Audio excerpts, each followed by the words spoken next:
OF nalulong sa sugal dahil sa online gambling.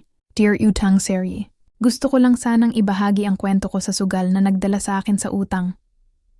Ako ay 30 taong gulang at nagtatrabaho sa Saudi bilang domestic helper. Sa sobrang pagkahumaling ko sa sugal, halos nabaon na ako sa utang. Ginagastos ko na lang ang sahod ko para makasugal at minsang pambayad sa utang. Parang tape lang. Tapal dito, tapal doon. Pero wala nang pagbabago. Sa totoo lang, ang natira sa sahod ko ay para na lang sa interes. At ang natitira ay isinusugal ko na lang. Hindi ko na namamalayan na umabot na sa halos 5,000 dirhams ang utang ko. Sobrang stress na halos di na ako makapagtrabaho ng maayos. Ang alam ng asawa ko, 1,000 dirhams lang ang utang ko. Pero ayaw ko siyang mabigla sa totoong halaga dahil baka iwanan niya ako.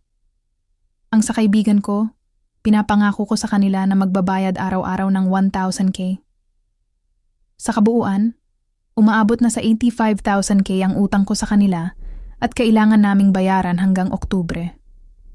Sobrang pagsisisi ang nararamdaman ko dahil alam ko namang walang patutunguhan ang sahod ko. Pambayad na lang din sa interes at may paluwagan pa ako. Sobrang problema na hindi ko na alam ang gagawin ko.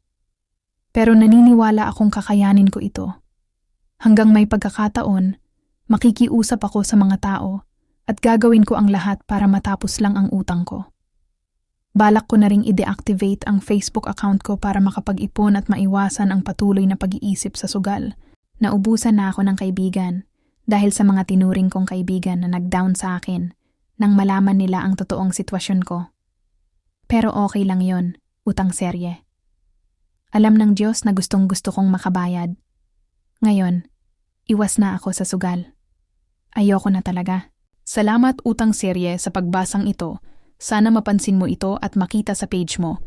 Isang araw babalikan ko ito at mag-message sa'yo kapag debt-free na ako.